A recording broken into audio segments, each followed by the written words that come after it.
Hello friends, welcome back to physics classes. Myself Ravikant Sharma. अपना जो topic चल रहा था, मैंने वो कल फिजिक्स का स्टार्टिंग से 12th क्लास का स्टार्ट करवाया था। इलेक्ट्रोस्टैटिक में 4 चैप्टर थे, उनमें से फर्स्ट चैप्टर स्टार्ट करवाया था इलेक्ट्रिक फील्ड। अब इलेक्ट्रिक फील्ड अपन ने कल क्या पढ़ा था? चार्ज के बारे में पढ़ा था।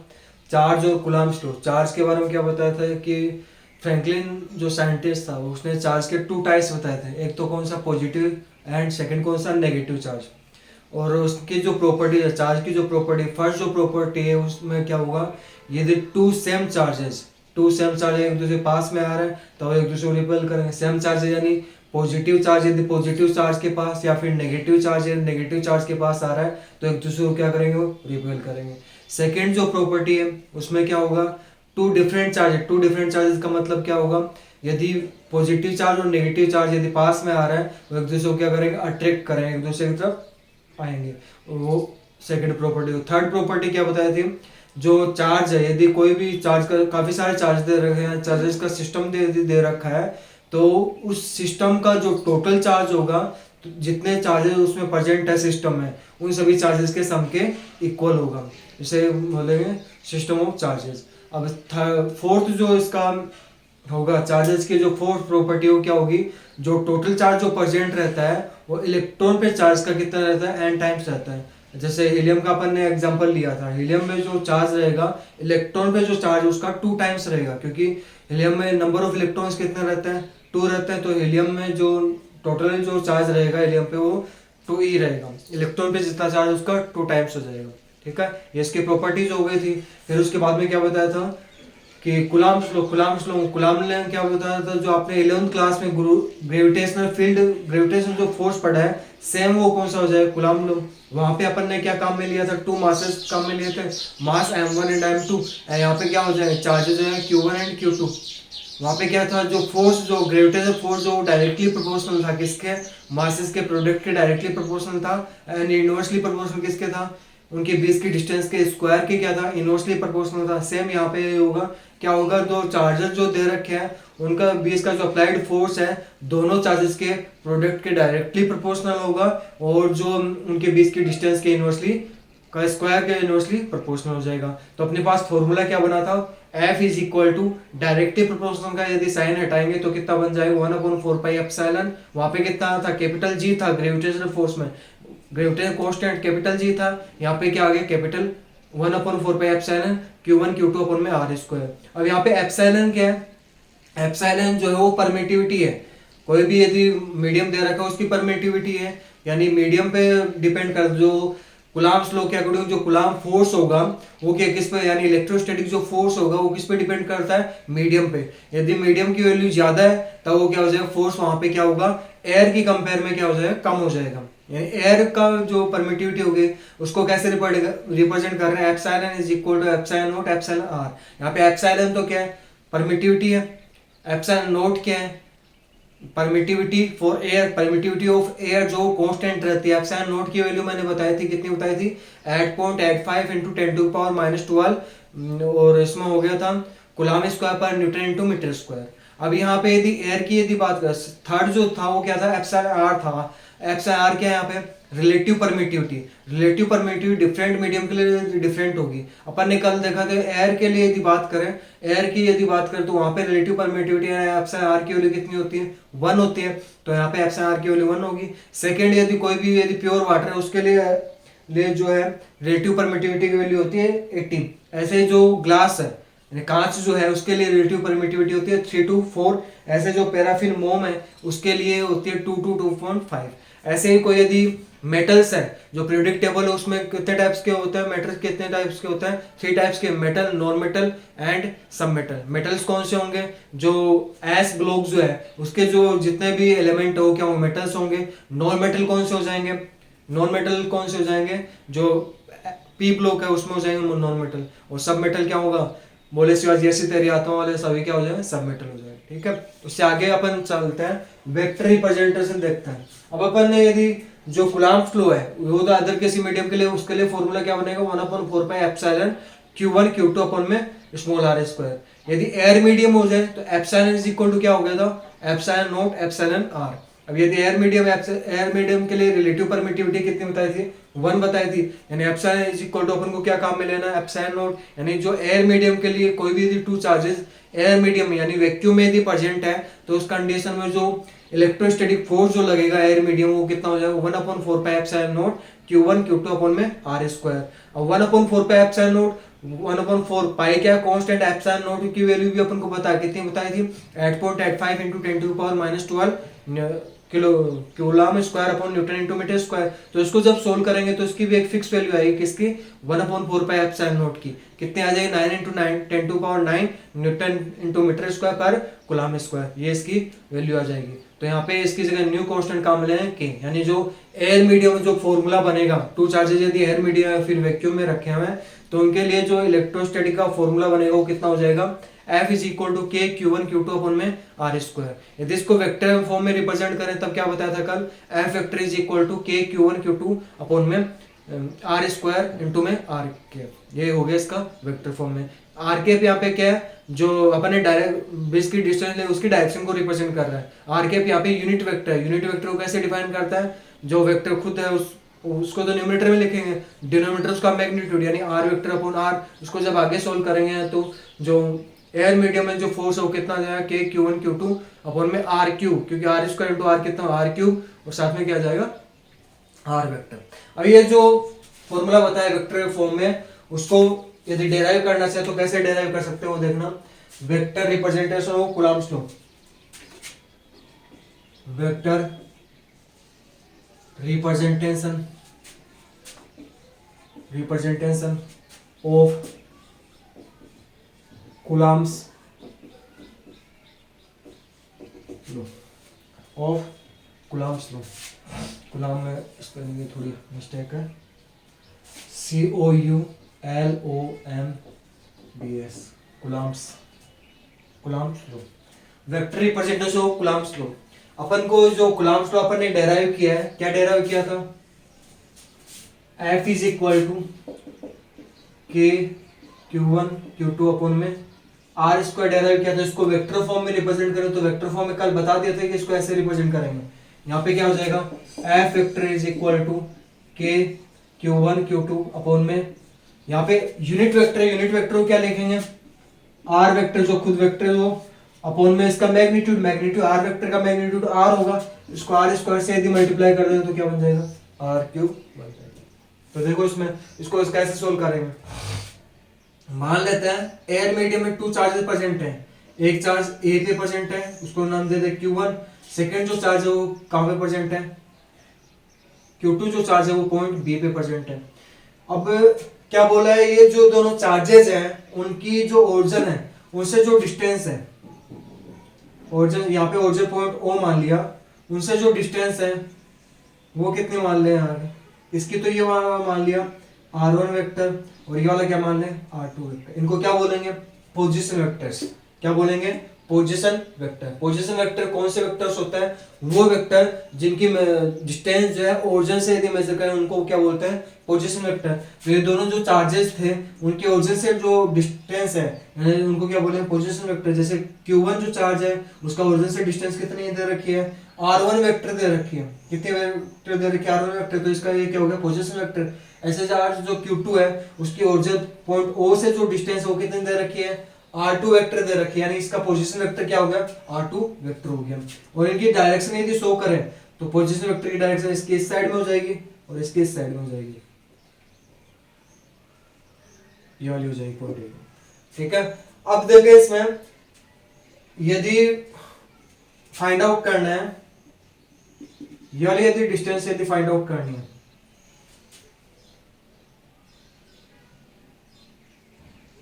ठीक है, ये वाली यदि डिस्टेंस फाइंड आउट करनी है, कौन सी, जो सेकेंड जो चार्ज है उसकी फर्स्ट वाले से जो पोजीशन वेक्टर यदि फाइंड आउट करना है वो कैसे फाइंड आउट करेंगे, अपन निकाल के आ रहे हैं सेकेंड वाले चार्ज का फर्स्ट वाले चार्ज के रेस्पेक्ट में पोजीशन वेक्टर निकाल रहे हैं। तो कैसे निकालेंगे, देखो ये ट्रायंगल ऐसा बन रहा है कुछ, ये ट्रायंगल जो OAB, O यहाँ पे A और ये कैसा दे रखा है, B दे रखा है। तो मैंने जो पोजीशन वेक्टर R1 वेक्टर को इससे रिप्रेजेंट कर दिया, R2 वेक्टर को इससे रिप्रेजेंट कर दिया, डायरेक्शन इस R1 वेक्टर की ओ से ए की तरफ और R2 वेक्टर की ओ से बी की तरफ।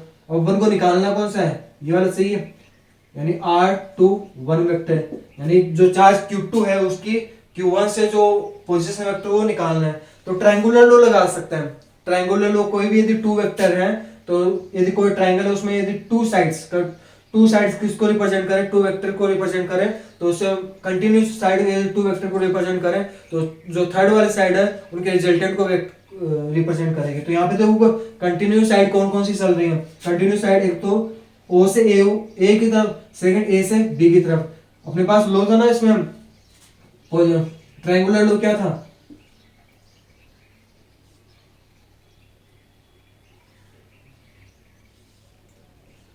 यदि ये P वेक्टर से रिप्रेजेंट करें, ये Q वेक्टर से रिप्रेजेंट करें, A B C कोई ट्रायंगल दे रखा है, उसमें उस ट्रायंगल की टू साइड यदि टू कंटिन्यू वेक्टर को रिप्रेजेंट करें तो थर्ड वाली साइड उनके रिजल्टेंट को रिप्रेजेंट करेगी।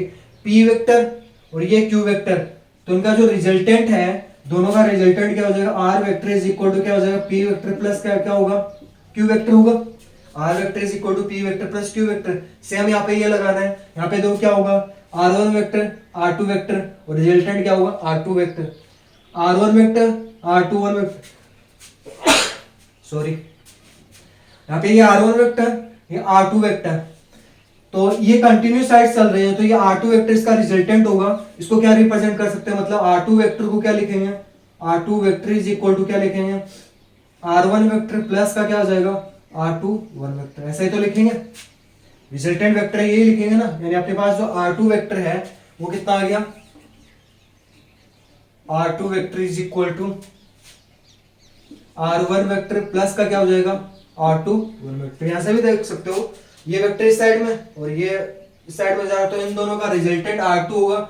R2 को क्या लिखेंगे, R1 vector plus R2 1 vector. यहां से वैल्यू निकालनी है, किसकी वैल्यू निकालनी है, R2 1 वेक्टर की वैल्यू निकालनी है। R2 1 वेक्टर की वैल्यू निकालनी है, तो इस कंडीशन में क्या होगा, R2 वेक्टर माइनस का क्या आ जाएगा, R1 वेक्टर। अब अपन को कूलम्ब्स लॉ निकालना है। कूलम्ब्स लॉ कैसे निकालेंगे, फोर्स निकालना है कूलम्ब्स लॉ से, तो कूलम्ब्स लॉ से फोर्स कैसे निकलेगा, कूलम्ब्स लॉ से जो फोर्स निकलेगा वो कैसे निकल जाएगा, फॉर्मूला अपने पास ये है ना कूलम्ब्स लॉ का, तो उसको यदि अप्लाई करें, टू चार्जेस दे रखे Q1 और Q2, उनके बीच यदि फोर्स यदि फाइंड आउट करना है कैसे, जैसे सेकंड वाले चार्ज, पहले क्या करते हैं, सेकंड वाले चार्ज पे फर्स्ट वाले चार्ज के जो अप्लाइड फोर्स है, सेकंड वाले चार्ज पे फर्स्ट वाले चार्ज के द्वारा जो अप्लाइड फोर्स है इस डायरेक्शन में शो करेंगे F2 1 वेक्टर। अबे 2 1 का मतलब क्या है, सेकंड वाले चार्ज पे फर्स्ट वाले चार्ज के द्वारा अप्लाइड फोर्स को F2 1 वेक्टर से रिप्रेजेंट करेंगे। तो ये फॉर्मूला लगा दें तो क्या हो जाएगा, K Q1 Q2। Coulomb's law क्या होता है, चार्जेस के प्रोडक्ट के directly proportional and inversely proportional क्या होता है, उन दोनों के बीच की डिस्टेंस के स्क्वायर के, इन दोनों के बीच की डिस्टेंस क्या है, R2 1 वेक्टर। अब स्क्वायर लेंगे तो वेक्टर नहीं आएगा, हमेशा ध्यान रखना जब स्क्वायर लेते हो तो वेक्टर हट जाता है। तो यहाँ पे बीच की डिस्टेंस का स्क्वायर कर दिया, फिर यूनिट वेक्टर क्या रिप्रेजेंट कर दें, R2 1 कैप। तो यहाँ पे क्या हो जाएगा, F2 1 vector is equal to क्या लिखोगे, K Q1 Q2 अपॉन में R2 1 स्क्वायर। अब देखो यहाँ पे यूनिट वेक्टर है, तो यूनिट वेक्टर को कैसे डिफाइन करते हैं, यूनिट वेक्टर होता है उसको कैसे डिफाइन करेंगे, खुद वेक्टर आ जाएगा, एक तो R2 1 वेक्टर आ जाएगा, फिर उसका मैग्नीट्यूड लेता है तो वेक्टर हट जाता है, यानी यहाँ पे क्या लिखेंगे, न्यूमरेटर में तो क्या आ जाएगा, R2 1 वेक्टर इसकी जगह, और डिनोमिनेटर में R2 1 है, इसको इससे मल्टीप्लाई कर दें तो क्या बन जाएगा, स्क्वायर की जगह क्या बन जाएगा, Q बन जाएगा। ये तो फोर्स कौन सा हो गया, जब अपन क्या कर रहे हैं, सेकेंड वाला जो चार्ज है उसके ऊपर कौन सा लगा रहे हैं, Q1 चार्ज के द्वारा जो फोर्स अप्लाइड होगा वो इसके द्वारा रिप्रेजेंट कर रहे हैं। और इसका अपोजिट यदि देखें, अपोजिट का मतलब क्या है, जो फर्स्ट वाला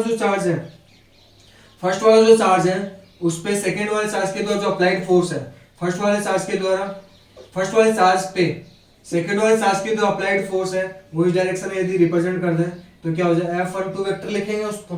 तो F12 वेक्टर की वैल्यू ये कूलम्ब्स लॉ यदि लगाएंगे तो क्या हो जाएगा, K Q1 Q2 अपॉन में क्या लिख दोगे, उनके बीच की डिस्टेंस। अब देखो यहाँ पे ये R2 1 वेक्टर तो किसको रिप्रेजेंट कर रहा था, सेकेंड वाले चार्ज की फर्स्ट वाले चार्ज से पोजीशन वेक्टर। अब यदि फोर्स इस पे लग रहा है तो उसको क्या कर सकते हैं, चेंज कर सकते हैं। क्या लिख सकते हैं उसको, R12 वेक्टर भी लिख सकते हैं।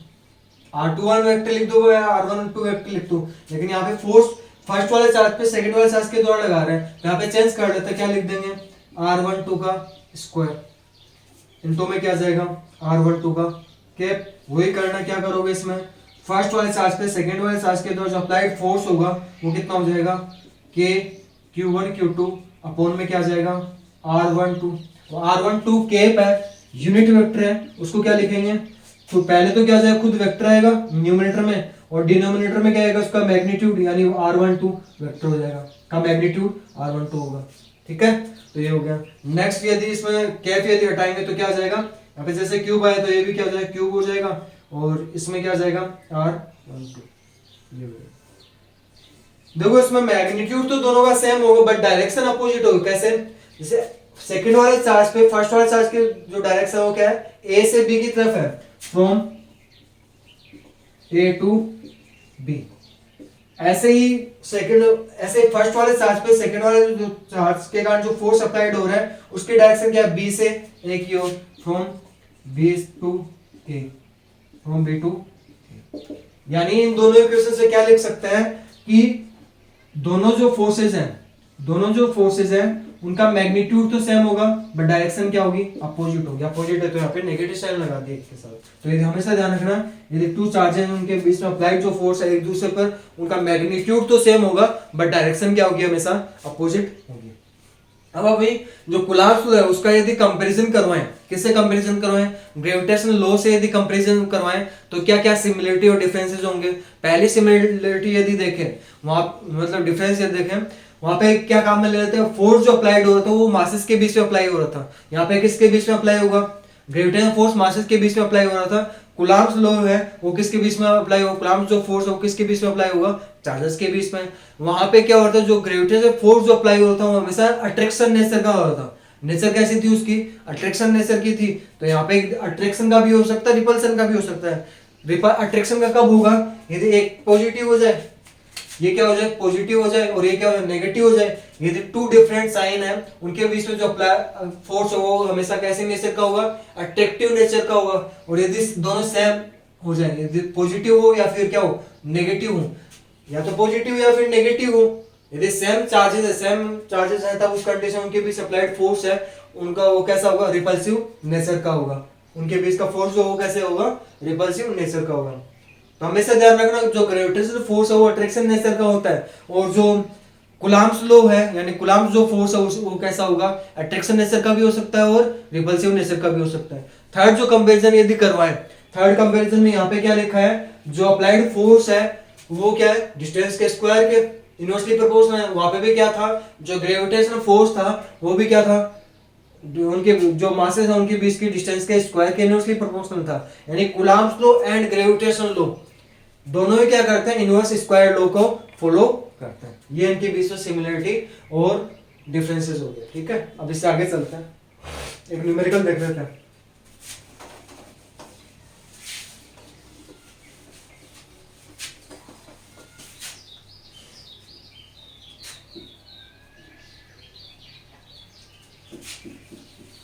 क्या करें, अभी काम चलाना पड़ रहा है, बेहतर है नहीं तो कोई साइड से हो नहीं रहा।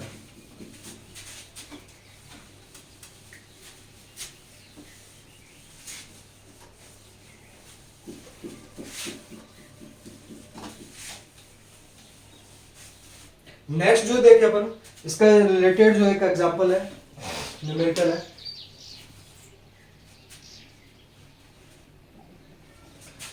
न्यूमेरिकल देखें question, distance between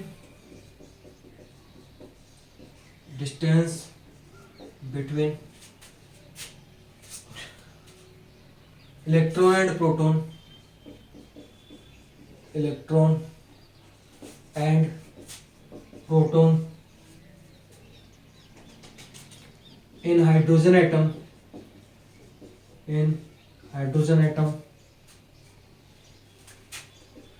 is 0.53 angstrom. Then calculate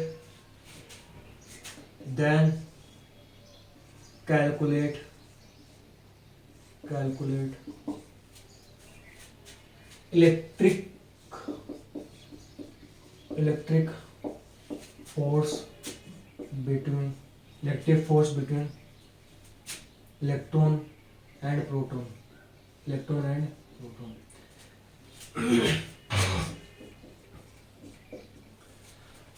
question में मैंने क्या बोला, जब फिजिक्स में न्यूमेरिकल सोल्व करते हो तो हमेशा ध्यान रखना, जब सबसे पहले आपको क्या करना है, जो क्वेश्चन में दे रखा है वो राइट कर दो, यानी अकॉर्डिंग टू क्वेश्चन। आप अभी 12th की प्रिपरेशन कर रहे हो, कंपटीशन एग्जाम में करोगे तो जैसे जैसे अभी डाल दोगे, यानी न्यूमेरिकल जितनी ज्यादा सोल्व करोगे उतनी ज्यादा प्रैक्टिस होगी। प्रैक्टिस से क्या होगा, अपने आप मेथड बनते जाएंगे, शॉर्ट मेथड अपने आप ही बन रहे हैं। अभी शॉर्ट मेथड के पीछे मत भागो, सर हमें शॉर्ट मेथड बता दो निकालने का, ये तो नॉर्मल क्वेश्चन है, आगे भी क्वेश्चन आएंगे, ऑब्जेक्टिव टाइप करेंगे उसमें भी आएंगे। तो अभी जो मेथड चल रहा है, एक मतलब करने का तरीका समझ लो, फिर जितनी ज्यादा न्यूमेरिकल यदि सोल्व करोगे उतनी ज्यादा आपका क्या होगा, बेनिफिट होगा आपको, और अपनी कमांड भी बन जाएगी, जो अपना सब्जेक्ट है उस पर अपनी कमांड। मैं फिजिक्स की बात नहीं कर रहा, अदर सब्जेक्ट में भी ऐसा ही करना होता है। अभी 12th है, बेसिक्स क्लियर करते जाओ। यदि आपका टारगेट IIT PMT या फिर एयरफोर्स नेवी का है तो अभी बेसिक साथ साथ है, बेसिक क्लियर करते जाओ। 12th को अच्छी तरीके से कर लो, बेसिक्स 11th के भी यदि साथ में कंपटीशन एग्जाम की प्रिपरेशन करो तो बेसिक्स जो है 11th के भी साथ में लेके चलो, ठीक है। तो अपन मैंने क्या बताया, यदि क्वेश्चन दे रखा है तो क्वेश्चन को फिजिक्स को न्यूमेरिकल्स को सोल्व करने के लिए जो क्वेश्चन में दे रखा है सबसे पहले वो लिखेंगे। क्या बोला है, इलेक्ट्रॉन और प्रोटॉन, हाइड्रोजन एटम के इलेक्ट्रॉन और प्रोटॉन के बीच की डिस्टेंस जो है 0.53 एंगस्ट्रॉम दे रखी है, 0.53 एंगस्ट्रॉम दे रखी है। तब अपन को फाइंड आउट करना है क्या, इलेक्ट्रिक फोर्स। इसको इलेक्ट्रोस्टैटिक फोर्स बोल सकते हो, कूलॉम फोर्स बोल सकते हो, या फिर इलेक्ट्रिक फोर्स भी बोल सकते हो, क्योंकि चार्ज से रिलेटेड है। चार्ज से क्या होता है, करंट फ्लो होता है, करंट के कारण क्या होगा, इलेक्ट्रिक फील्ड। अभी आगे आए पढ़ेंगे इलेक्ट्रिक फील्ड आएगा तो यहाँ पे क्या होगा, अपन को इलेक्ट्रिक फोर्स फाइंड आउट करना। और कुछ भी दे रखा है इसमें, इलेक्ट्रिक फोर्स का फॉर्मूला क्या होगा, कूलॉम फोर्स क्या हो जाएगा, के Q1 Q2 अपॉन में R²। अपन वेक्टर फॉर्म में नहीं काम में लेंगे, ओनली मैग्नीट्यूड निकालना है, मैग्नीट्यूड निकालने में डायरेक्ट फॉर्मूला काम में लेंगे। वेक्टर फॉर्म में यदि क्वेश्चन बोले वेक्टर फॉर्म में निकालो तो वेक्टर फॉर्मूला वाला ये R लगा देंगे, यहाँ पे क्या लगा देंगे, R। बट यहाँ पे करना नहीं, वेक्टर फॉर्म वाला नहीं करना है, अपन को इलेक्ट्रिक फोर्स ही फाइंड आउट करना है इलेक्ट्रॉन और प्रोटॉन के बीच में। तो कैसे निकालेंगे, और कुछ भी दे रखा है इसमें। Q1 Q2 क्या होंगे, Q1 चार्ज तो कौन सा हो गया, यहाँ पे ये इलेक्ट्रॉन है, हाइड्रोजन एटम में ये इलेक्ट्रॉन हो गया, और ये क्या हो गया, प्रोटॉन हो गया। उन दोनों के बीच की डिस्टेंस है 0.53 एंगस्ट्रॉम हो गई। तो अपन को पहले वाला चार्ज है वो तो क्या दे रखा है, इलेक्ट्रॉन दे रखा है, और सेकंड वाला चार्ज क्या दे रखा है, प्रोटॉन। यानी इलेक्ट्रॉन पे चार्ज, एक तो फर्स्ट तो क्या देखना अपन को, इलेक्ट्रॉन पे चार्ज। अब इलेक्ट्रॉन पे चार्ज मैंने बता दिया था कैसा होता है, 1.6 × 10⁻⁹ कूलम। ये तो इसका मैग्नीट्यूड, बट साइन कैसा रहेगा, माइनस का। ऐसे ही जो प्रोटॉन है, प्रोटॉन पे चार्ज कैसा रहेगा, 1.6 × 10⁻⁹ कूलम, बट ये कैसा रहेगा, प्लस का। हमेशा ध्यान रखना, इलेक्ट्रॉन और प्रोटॉन पे मैग्नीट्यूड तो चार्ज का क्या रहेगा, सेम रहेगा, बट साइन क्या रहेंगे, दोनों के अपोजिट रहेंगे। इलेक्ट्रॉन पे चार्ज माइनस का रहता है और प्रोटॉन पे चार्ज प्लस का रहता है। और न्यूट्रॉन का बताया था मैंने कि न्यूट्रॉन जो है क्या न्यूट्रल है, तो उस पे न तो पॉजिटिव चार्ज प्रेजेंट रहेगा, न ही नेगेटिव चार्ज प्रेजेंट रहेगा। तो यहाँ पे देखो क्या हो जाएगा, यदि वैल्यू यदि फाइंड आउट करें तो अपन को पता है के की जो वैल्यू होती है वो भी फिक्स कांस्टेंट है। के वैल्यू कितनी होती है, 9 × 10⁹ न्यूटन × मीटर स्क्वायर पर कूलम स्क्वायर। यूनिट जो वो यहाँ से निकाल सकते हैं अपन, जो के जो है कांस्टेंट जो है उसकी यूनिट यहाँ से निकाल सकते हैं। के की वैल्यू निकालनी है ना, F × R² अपॉन में क्या कर दोगे, Q1 Q2, तो F × R², F यानी फोर्स की यूनिट क्या होती है, न्यूटन × R क्या है, डिस्टेंस को किसमें मेजर करता है, मीटर, तो मीटर स्क्वायर। अपॉन में क्या आएगा, Q1 × Q2। Q1 चार्ज की यूनिट क्या बताई थी मैंने, कूलम। चार्ज की यूनिट क्या बताई थी, कूलम × कूलम, यानी कूलम स्क्वायर हो गया। ये वैल्यू जब पुट करेंगे इसमें तो कितना आ जाएगा, के की वैल्यू रखे 9 × 10⁹ चार्ज की वैल्यू रख दे, एक तो माइनस का -1.6 × 10⁻⁹ कूलम, ये तो इलेक्ट्रॉन पे चार्ज दे रखा है। सेकंड प्रोटॉन पे जो चार्ज है वो कितना दे रखा है, 1.6 × 10⁻⁹ कूलम, अपॉन में 20 की डिस्टेंस का स्क्वायर। अब देखो यहाँ पे डिस्टेंस में एंगस्ट्रॉम दे रखा है, कल माइक्रो बताया था, माइक्रो क्या लिखते हैं 10⁻⁶, मिली को क्या लिखेंगे 10⁻³ ऐसे जो एंगस्ट्रोम है उसको क्या लिखता है 0.53 इंटू 10⁻, कितना लिखता है -10 मीटर। हमेशा ध्यान रखना जो एंगस्ट्रोम है वो डिस्टेंस मेजर करने के लिए काम में आता है। यदि बहुत ही स्मॉल डिस्टेंस है जैसे 10⁻10 यानी 1 का 10⁻10 का जो पार्ट है 1 मीटर का 10⁻10 का जो पार्ट है 1 मीटर कितना होगा, ये कितना है अप्रोक्सीमेट 1 मीटर है, यहाँ से लेकर यहाँ तो 1 मीटर ही है। तो 1 मीटर यदि दे रखा है, थोड़ा सा ज्यादा है 1 मीटर से, तो 1 मीटर यदि दे रखा है तो उसका 10⁻10 वाला यानी बहुत ही ज्यादा स्मॉल हो गया, बहुत ही ज्यादा स्मॉल है। तो इस कंडीशन में क्या लिखेंगे इसको 10⁻10 मीटर यानी बहुत ही ज्यादा स्मॉल। यदि डिस्टेंस यदि फाइंड आउट करनी है तो ये एंगस्ट्रॉम काम में लेंगे। क्यों ले रहे हैं, क्योंकि ये एटम जो होता है उसकी न्यूक्लियस की रेडियस क्या होती है 10⁻15 मीटर की होती है। न्यूक्लियस की रेडियस क्या होती है 10⁻15 मीटर की ऑर्डर की होती है। और या फिर जो एटम कंप्लीट होता है उसकी जो रेडियस होती है वो 10⁻10 मीटर की ऑर्डर की होगी। तो हमेशा ध्यान रखना चाहे ग्रेविटेशनल फोर्स हो चाहे ये वाला फोर्स हो, कौन सा कूलम्ब फोर्स हो, दोनों में जो फोर्स अप्लाइड होगा वो कहां पे होगा 10⁻15 मीटर से लेकर इन्फिनिट तक अप्लाइड होगा। ये चीज और ध्यान रखना, उसमें सिमिलरिटी मतलब उसमें जब कंपैरिजन करें दोनों में तो ये सेम थिंग और थी उसमें। तो स्मॉल आर की वैल्यू यदि रखें तो करना है कि आपको इसका स्क्वायर करना है 0.53 इंटू 10⁻10 का स्क्वायर। अब सोल्व कर दो उसको, तो फोर्स होगा वो कितना हो जाएगा, फर्स्ट देखो माइनस प्लस माइनस साइन आएगा एक तो बाहर, 16 का स्क्वायर करना है, 16 का स्क्वायर कितना होता है, ये स्क्वायर वगैरह आप ध्यान रखना, स्क्वायर ध्यान रखना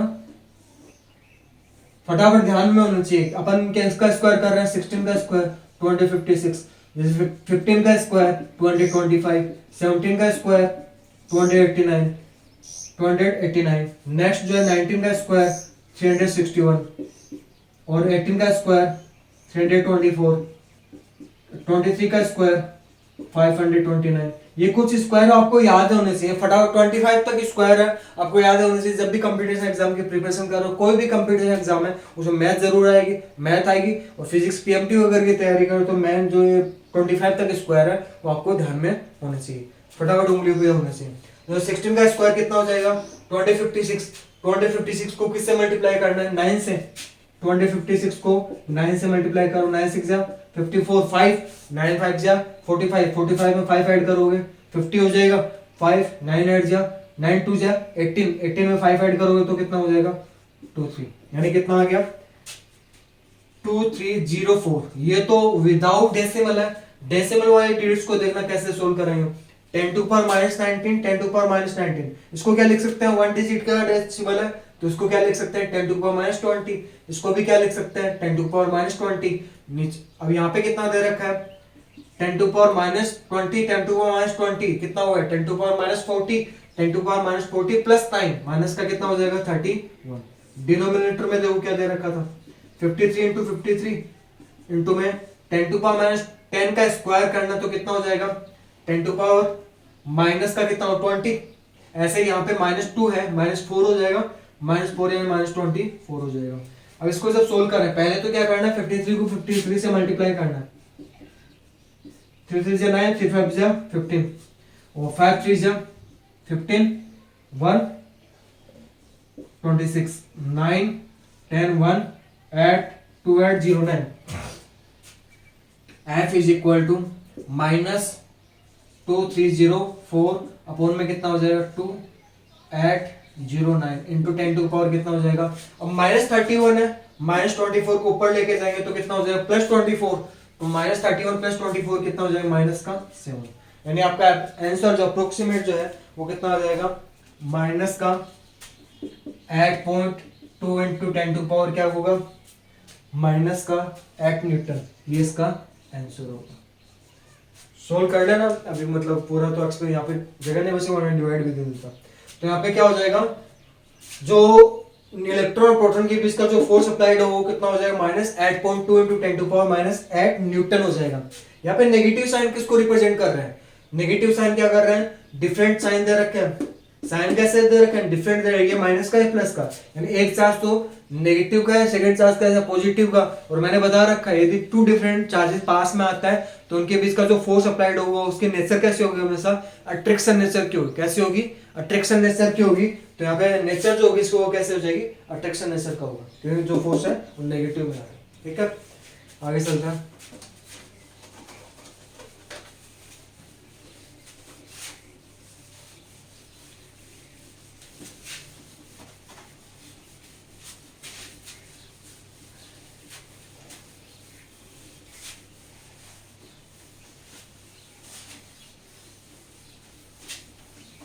पढ़ाई कर रहे हो ना सभी लोग, पढ़ाई कंटिन्यूटी बना के रखनी बहुत जरूरी है। मैंने एक वीडियो भी डाल रखा है कंटिन्यूटी पे। तो आप जब भी पढ़ाई कर रहे हो तो कंटिन्यूटी, अपनी जो कंटिन्यूटी उसको खराब मत करो। यानी आप यदि पढ़ाई कर रहे हो तो 3 आवर्स रेगुलर पढ़ो, या फिर आपकी मर्जी कितना भी आवर्स, जितना आपकी पॉसिबिलिटीज होती है उतने घंटे रेगुलर पढ़ो। ऐसा नहीं कि बीच में 1 दिन का गैप दे दिया, 2 दिन का गैप दे दिया, उससे आपकी कंटिन्यूटी खराब होगी। कंटिन्यूटी खराब होगी मतलब गैप यदि दे दो, पढ़ाई में यदि गैप दे रहे हो तो आपका लॉस होगा कि इन फ्यूचर। अभी तो मतलब कोरोना काल चल रहा है तो आप गैप दे रहे हो, लेकिन आप आगे यदि इस पीरियड में यदि तैयारी, घर में बैठ के तैयारी कर रहे हो रिलैक्स मोड में, तो आपके काम आएगी आगे। तो आप ध्यान रखो, कंटिन्यूटी पढ़ाई करते रहो। अभी तो नहीं पता चलेगा, लेकिन जब एग्जाम देने बैठो वहां भाई उस टाइम यदि सर ने बोला था कि तैयारी कर लो, तो कंटिन्यूटी बना के रखनी चाहिए। नेक्स्ट जो है forces between many charges. Next जो टॉपिक है वो आपका है forces between many charges. Forces between many charges यानी काफी सारे चार्जेस उनके बीच का फोर्स अपन को निकालना है। फोर्सेस बिटवीन मैनी चार्जेस देखो कैसे निकालेंगे। मैंने एक मतलब प्रॉपर्टी बताई थी, यदि कोई भी चार्जेस का सिस्टम दे रखा है, ऐसा सिस्टम जिसमें काफी सारे चार्ज प्रेजेंट है, तो उसमें जो टोटल चार्ज होगा वो उन सभी चार्जेस के सम के इक्वल होगा। ऐसे फोर्स के लिए यदि कोई चार्ज का सिस्टम दे रखा, काफी सारे चार्जेस दे रखे हैं, उनका जो टोटल फोर्स है किसी भी एक चार्ज पे, जो टोटल फोर्स है उस चार्ज पे अदर जो फोर्सेस है उनके द्वारा जो अप्लाइड फोर्स उनके सम के इक्वल होगा। देखो कैसे इसको कैसे एक्सप्लेन करेंगे।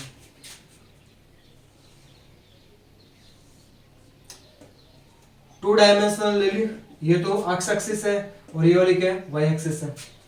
अब यहाँ पे चार्ज है, काफी सारे चार्ज है, एक चार्ज लेके चलते हैं क्यू नोट। कौन सा चार्ज है, टेस्ट चार्ज ले लिया जिसपे अपन को फोर्स फाइंड आउट करना है, क्यू नोट ले लिया। अब इस सिस्टम में जो 2 डायमेंशनल सिस्टम दे रखा है, 2 डायमेंशनल क्यों बोले, एक तो एक्स एक्सिस है, सेकंड वाई एक्सिस, 2 कोऑर्डिनेट्स है तो 2 डायमेंशनल हो जाएगा। तो यहाँ पे काफी सारे चार्ज ले लेते हैं, जैसे यहाँ पे Q1 मैंने ले लिया, Q1 ले लिया, और ये वाला क्या ले लिया, Q2 ले लिया। ऐसे ही Q3 भी प्रेजेंट है, ऐसे ही क्या है Q4 भी प्रेजेंट है, ऐसे ही काफी सारे चार्जेस है। n चार्जेस मान लिया, कितने चार्जेस मान लिए, n चार्जेस है। तो इस पे क्या करना है, जो टेस्ट चार्ज Q नोट पे, इस पर टोटल फोर्स फाइंड आउट करना है। जो Q नोट चार्ज है उस पे फोर्स फाइंड आउट करना है, F नोट की वैल्यू फाइंड आउट करना है। वो देखो कैसे करेंगे। मान लेते हैं जो Q नोट है उसकी जो ओरिजिन से डिस्टेंस है वो कितने मान ले, R नोट, कितने मान ली, R नोट, यानी इसका पोजीशन वेक्टर हो गया। ऐसे ही नेक्स्ट वाले देखें, यदि Q1 का जो पोजीशन वेक्टर है वो कितना मान ले अपन, ये कम चार्ज लेके चलते हैं, n चार्जेस, ये क्या हो जाएगा R1 वेक्टर। ऐसे ही ये वाला जो Q2 जो चार्ज है उसकी जो पोजीशन वेक्टर वो क्या हो जाएगा, R2 वेक्टर, क्या हो जाएगा, R2 वेक्टर। ऐसे जो n जो चार्ज है उसका जो पोजीशन वेक्टर वो क्या मान हो जाएगा, Rn वेक्टर। ठीक है, और टोटल चार्ज फाइंड आउट करना है किस वाले पे, Q नोट चार्जेस पे। तो वो क्या होगा, क्या करेंगे, जो Q नोट चार्ज है उस पे फोर्स अप्लाई हुआ किसके द्वारा, Q1 चार्ज के द्वारा, यानी ये वाला जो फोर्स है इस साइड में लगेगा F01 वेक्टर। ठीक है, वेक्टर फॉर्म में रिप्रेजेंट कर रहे हैं, ये वाला हो गया। नेक्स्ट जो चार्ज है वो किसके द्वारा, जीरो वाले नोट वाले से Q नोट वाले चार्ज पे Q2 के द्वारा, Q2 चार्ज के द्वारा applied force F02 vector. Second क्या हो गया, F02 वेक्टर। ऐसे थर्ड वाले चार्ज के द्वारा कितना होगा, F03 vector.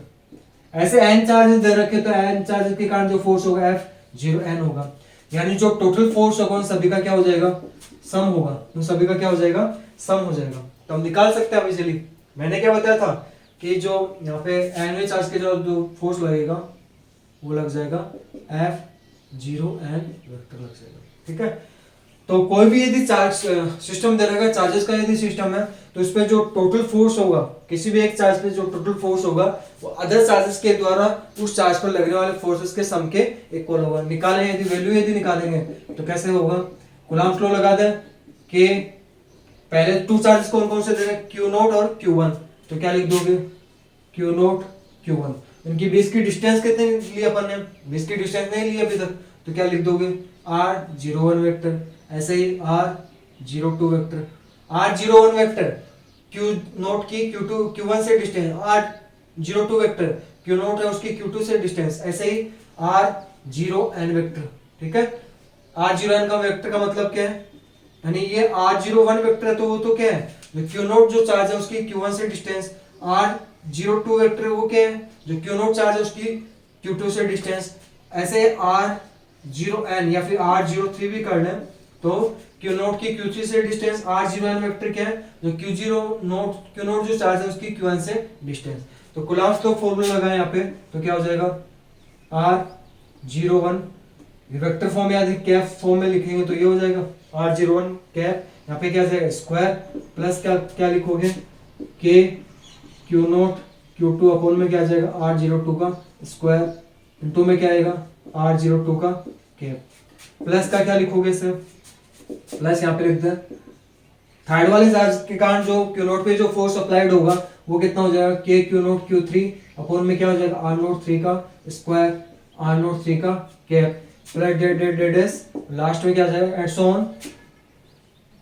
Q not charge पे एनवे चार्ज के कारण जो फोर्स अप्लाइड होगा, एनवे चार्ज के कारण जो फोर्स अप्लाइड होगा वो क्या है, k, यहाँ पे क्या लिखोगे क्यू नॉट और क्या आ जाएगा क्यू एन अपॉन में क्या आ जाएगा आर नोट का स्क्वायर, आर एन का, यानी जो क्यू नोट चार्ज है उस पर जो टोटल फोर्स होगा अदर चार्जेस के द्वारा जो फोर्सेस लग रहा है, फर्स्ट चार्ज के द्वारा, सेकंड चार्ज के द्वारा, थर्ड चार्ज के द्वारा, ऐसे एनवे चार्ज के द्वारा जो फोर्स लग रहा है वो सभी का क्या हो जाएगा, सम हो जाएगा। यदि इसको शॉर्ट फॉर्म में यदि लिखना चाहें, यानी जो टोटल फोर्स होगा क्यू नोट चार्ज पे वो क्या हो सकता है, कॉमन देखो इसमें कॉमन क्या आ सकता है, कॉमन क्या आ रहा है, एक तो आ रहा है के, सेकंड क्या आ रहा है क्यू नोट कॉमन आ रहा है, और कुछ कॉमन थोड़े ना आ रहा है, कुछ कॉमन नहीं आ रहा ना, तो क्या लिख सकते हैं इसमें, फर्स्ट वाले टर्म में क्या बचेगा, अपन ने कॉमन क्या ले लिया, के क्यू नोट कॉमन ले लिया, के क्यू नोट कॉमन ले, अंदर क्या बच रहा है Q1 अपॉन में r naught one square into में r naught one cap, plus का क्या हो जाएगा Q2 अपॉन में क्या हो सकता है r02 square r02 cap, plus डेस एंड सो ऑन।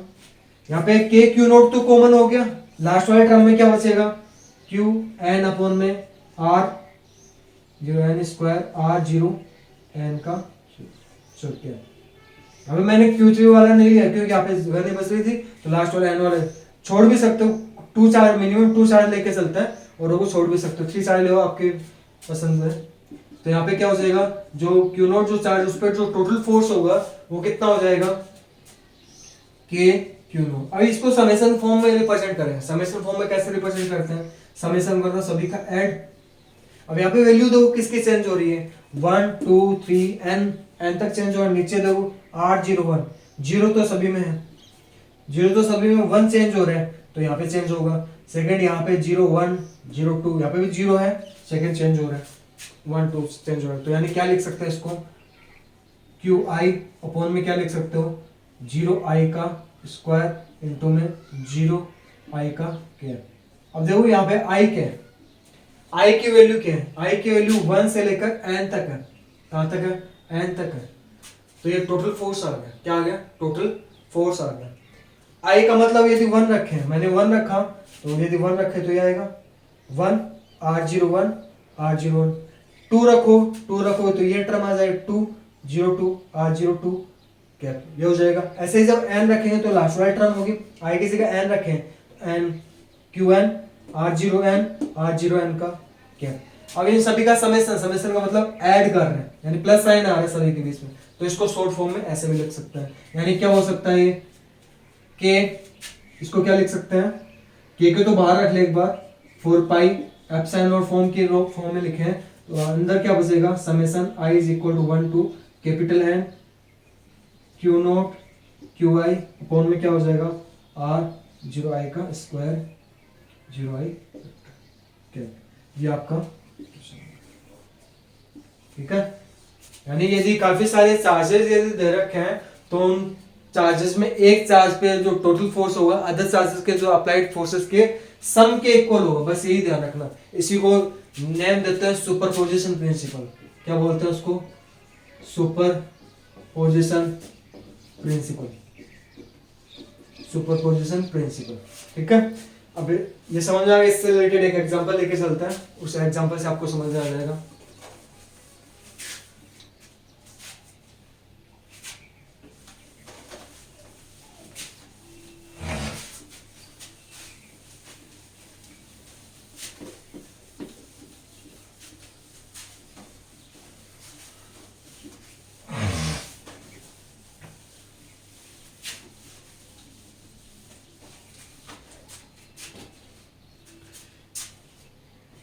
एक एग्जांपल है, एग्जांपल क्या दे रखा है?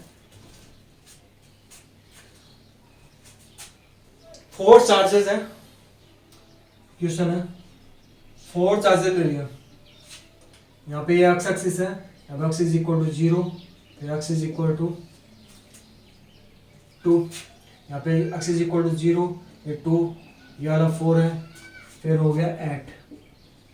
ऐसे एक्स एक्सिस पे 4 चार्जेस रखे हुए हैं। यहाँ पे Q1 चार्ज, यहाँ पे Q2 चार्ज, यहाँ पे Q3 चार्ज, और यहाँ पे क्या दे रखा है? Q4 चार्ज दे रखा है। इन सभी की वैल्यू क्या सेम दे रखी है, कितनी? Q1, Q2, Q3 और Q4, चारों की जो चार्जेस है उनकी वैल्यू सेम है। कितनी दे रखी है? 20 माइक्रोकूलम दे रखी है। तब अपन को क्वेश्चन क्या पूछा, वो देखो। क्वेश्चन ये पूछा है कि जो सेकंड वाला चार्ज है उस पे फोर्स फाइंड आउट करना है, टोटल फोर्स फाइंड आउट करना है। किस पे? सेकंड वाले चार्ज पे टोटल फोर्स फाइंड आउट करना है। सेकंड वाले चार्ज पे टोटल फोर्स फाइंड आउट करना है। देखो कैसे करेंगे। टोटल फोर्स सेकंड वाले पे करना है, तो अभी जो प्रोसीजर किया था सुपरपोजिशन प्रिंसिपल वाला वो कर ले। डायरेक्शन ले, तो डायरेक्शन वेक्टर फॉर्म में रिप्रेजेंट करना पड़ेगा इसको। तो कैसे करेंगे? सेकंड वाले चार्ज पे जो फोर्स होगा वो कैसे होगा? सेकंड वाला जो चार्ज है उस पे जो फोर्स होगा कैसे होगा? पहले देखो सेकंड वाले चार्ज पे कौन सा चार्ज फोर्स लगेगा? फर्स्ट वाला, F21 वेक्टर हो गया। सेकंड देखो सेकंड वाला चार्ज है उस पे कौन सा फोर्स लगेगा? थर्ड वाला फोर्स लगेगा, F23 वेक्टर। ऐसे जो सेकंड वाला है उस पे कौन सा फोर्स लगेगा? फोर्थ वाला भी फोर्स लगेगा। इन सभी का क्या हो जाएगा? सम हो जाएगा। तो यहाँ पे देखो कैसे निकालेंगे उस सम को, कैसे निकालेंगे? फॉर्मूला कूलम्ब लॉ लगा दे। क्या था अपने पास? Coulomb law, K Q2 Q1 उनके बीच की डिस्टेंस का स्क्वायर, उनके बीच की डिस्टेंस देखो कितनी हो जाएगी? R21 का स्क्वायर इनटू में R21 के, ये होगा। ऐसे ही K सेकेंड वाले चार्ज पे थर्ड वाले चार्ज के द्वारा जो फोर्स लगेगा वो कितना हो जाएगा? K Q2 Q3 अपॉन में क्या आ जाएगा? उन दोनों के बीच के डिस्टेंस का स्क्वायर। डायरेक्शन फॉर्म में रिप्रेजेंट करेंगे तो यूनिट वेक्टर साथ में आ जाएगा। नेक्स्ट वाला यदि देखें K Q2 Q4 उनके बीच की डिस्टेंस R24 का स्क्वायर, और क्या आ जाएगा इसमें? R24 K। अब कॉमन जो आ रहा है वो ले रहे बाहर। कॉमन क्या आएगा? F2 vector. कॉमन क्या आ रहा है? K Q2 कॉमन आ रहा है। क्या कॉमन आ रहा है? K Q2 कॉमन आ रहा है। अंदर देखो क्या बचेगा? Q1 अपॉन में वही प्रोसेस चल रहा है जो अपन ने कर रखा है पहले। Q1 अपॉन में R21 स्क्वायर R21 के प्लस Q3 अपॉन में R23 स्क्वायर R23 के प्लस Q4 अपॉन में R24 का स्क्वायर R24 के। ये मैं सब ये ऐसे बता रहा हूँ कि आपको बेसिक्स जो आपको क्लियर हो जाए, वरना डायरेक्ट भी अपन कर सकते हैं। F2 वेक्टर जो है वो कितना होगा? जो सेकंड वाला चार्ज उस पर जो टोटल फोर्स है वो कितना हो जाएगा? वैल्यूज रख दो। अब K की वैल्यू मैंने फिक्स बता रखी, कांस्टेंट है K। वैल्यू कितनी होती है वैसे तो 1/4 पाई एप्सिलॉन नॉट है। एप्सिलॉन नॉट कितना होता है? एप्सिलॉन नॉट होता है 8.85 × 10⁻12 कूलम्ब स्क्वायर पर न्यूटन इनटू मीटर स्क्वायर। ये तो एप्सिलॉन नॉट की वैल्यू होती है। ये यहाँ पे जब रखेंगे तो वैल्यू अपन ने निकाली थी, कितनी निकाली थी? 9 × 10⁹ न्यूटन इनटू मीटर स्क्वायर पर कूलम्ब स्क्वायर। इन दोनों में ध्यान रखना है ये यूनिट जो है अपोजिट है। इसमें तो कूलम्ब स्क्वायर न्यूमीटर में दे रखा है, इसमें डिनोमीटर में, इसमें newton upon metre, newton into metre square denominator में दे रखा है, उसमें न्यूमीटर में दे रखा है, तो ये एक दूसरे के रेसिप्रोकल है, यूनिट्स है। यहाँ पे वैल्यू रख दें 9 इंटू 10 टू पावर 9 Q2, सभी चार्जेस की वैल्यू सेम है तो क्या हो जाएगा, सभी चार्जेस की वैल्यू यदि सेम है तो क्या करोगे, रख दो 20 माइक्रोकुलाम बोला ना, माइक्रोकुलाम तो 10 टू पावर माइनस 6, यहाँ पे भी कितना होगा 20 into 10 to power minus 6 Q1 की वैल्यू अपॉन R21 इन दोनों के बीच की डिस्टेंस देखो कितनी होगी, फर्स्ट और सेकंड चार्जेस के बीच की डिस्टेंस, ये किसमें मेजर कर रहे हैं, जो डिस्टेंस मेजर कर रहे हैं वो सेंटीमीटर में, किसमें ये 2 सेंटीमीटर, सेंटीमीटर में मेजर कर रहे हैं, ये जो डिस्टेंस है वो सेंटीमीटर में मेजर कर रहे हैं, तो 2 सेंटीमीटर है, 2 सेंटीमीटर है उसको मीटर में कन्वर्ट कर ले, क्योंकि यहाँ पे न्यूटन दे रखा है, मीटर दे रखा है, तो सेंटीमीटर को मीटर में यदि कन्वर्ट करें क्या लिखेंगे 2 इंटू 10 टू पावर माइनस 2, तो क्या कर दोगे, इसका स्क्वायर करना है तो कितना हो जाएगा 4 इंटू 10 टू पावर माइनस 4। अब देखो R21 के सेकेंड वाले चार्ज के द्वारा जो फोर्स अप्लाइड होगा वो कौन सा हो जाएगा F21 वेक्टर, इसकी डायरेक्शन तो इस डायरेक्शन में होगी, ठीक है, एक बार ये डायरेक्शन रहने देते हैं R21 के, पॉजिटिव एक्स एक्सिस की होगी,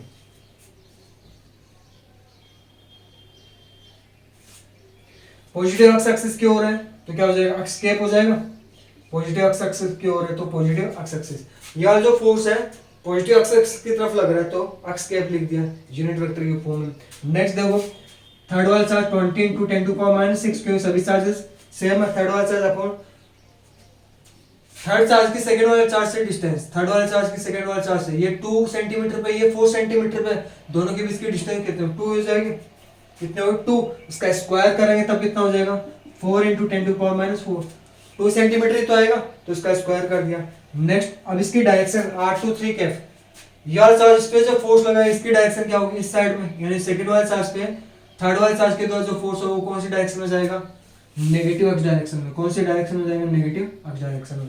ऐसे जो लास्ट वाला है वो कितना दे रहा है Q4, फोर्थ जो चार्ज है वो कितना दे रखा है 20 into 10 to power minus 6 upon में कितना दे रखा है सेकंड चार्ज और फोर्थ चार्ज के बीच, सेकंड चार्ज और फोर्थ चार्ज के बीच की डिस्टेंस, ये 2 सेंटीमीटर है सेकंड चार्ज, और जो Q4 जो चार्ज है वो 8 सेंटीमीटर पे, उन दोनों के बीच की डिस्टेंस 8 माइनस 2 कितना हो 6 सेंटीमीटर, 6 का स्क्वायर करोगे कितना हो 36 सेंटीमीटर को मीटर में यदि कन्वर्ट करें तो 10 टू पावर माइनस 2 से मल्टीप्लाई यानी 10 टू पावर माइनस 4 से यहाँ पे क्या हो जाएगा स्क्वायर कर रहे हैं तो माइनस 4, इसकी डायरेक्शन भी क्या होगी, इसकी डायरेक्शन भी इस डायरेक्शन में हो जाएगा, यानी क्या लिखेंगे सेकंड वाले चार्ज पे 4 तो वाले चार्ज के द्वारा जो फोर्स होगा इसकी डायरेक्शन भी इस साइड में होगी।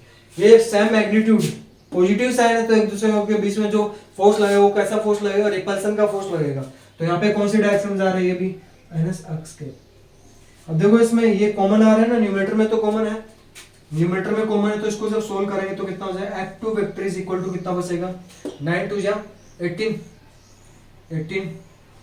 इंटू में 10 to power 9 10 to power minus 6, base same है, पावर्स क्या हो जाएंगे ऐड 9 माइनस 6 कितना हो 3 और ये 1 ये 0 दे रखा तो कितना हो 4, और क्या होगा अंदर भी कॉमन भी तो आ रहा है 20 into 10 to power minus 6 common ले लिया, डिनोमिनेटर में देखो 10 टू पावर माइनस 4 भी कॉमन आ रहा है वो भी कॉमन ले लिया माइनस 4, यानी ब्रैकेट के अंदर बचेगा क्या अपने पास यहाँ पे 1/4 कैसा प्लस का एक्स कैप बचेगा 1/4 एक्स कैप, यहाँ पे देखो क्या बचेगा 4 बच रहा है 1/4 ही माइनस बचेगा क्यों माइनस साइन लगा रहा है 1/4 एक्स कैप प्लस क्या बच जाएगा ये 20 इंटू 10 टू पावर माइनस 6 बाहर ले लिया था 36 नहीं लिया था 10 टू पावर माइनस 4 बाहर आ गया था और क्या बच जाएगा इसमें 1/36 1/30 माइनस एक्स कैप लगा रखा है तो यहाँ पे क्या लगा दोगे माइनस एक्स कैप, ठीक है। अब ये प्लस का दे रखा है ये माइनस का, ये दूसरे को क्या कर देंगे कैंसिल आउट कर देंगे, ठीक है। तो इसमें जो फोर्स लगेगा वो अपने पास कितना आ जाएगा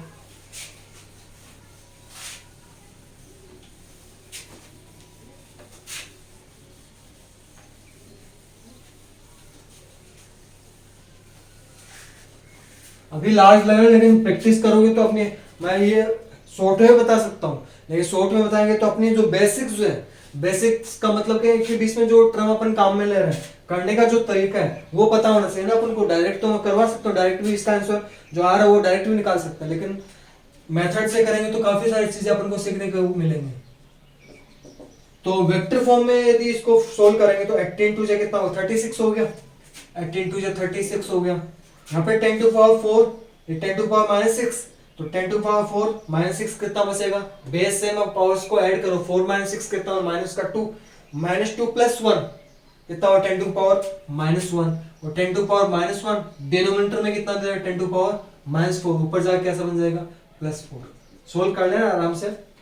अब बचेगा क्या यहाँ पे ओनली माइनस 1/36 अक्स के बचा हुआ है, तो इसमें 36 से 36 कैंसिल आउट, यानी जो फोर्स लग रहा है वो क्या हो जाएगा, कितना आ जाएगा 10 टू पावर 3 प्लस 3 अक्स के।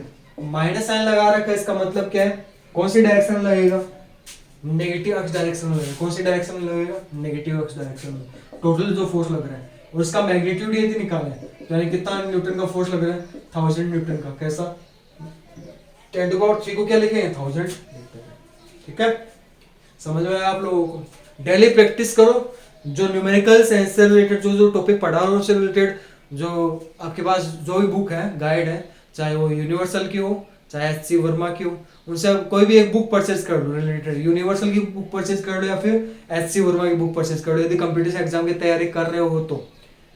एनसीईआरटी बुक बेस्ट है, लेकिन एनसीईआरटी में जो लैंग्वेज जो दे रखी है वो थोड़ी टिपिकल दे रखी है, तो आप जो है एनसीईआरटी तो साथ साथ में करते रहो, उसको भी समझते रहो, साथ में जो मैंने बुक्स बताए एच.सी. वर्मा और यूनिवर्सल, दोनों में से आपको जो अच्छी लगे वो आप सॉल्व करते रहो, रिलेटेड टॉपिक पढ़ते रहो, उसमें से कोई प्रॉब्लम आए मेरे से पूछ लो। Thank you.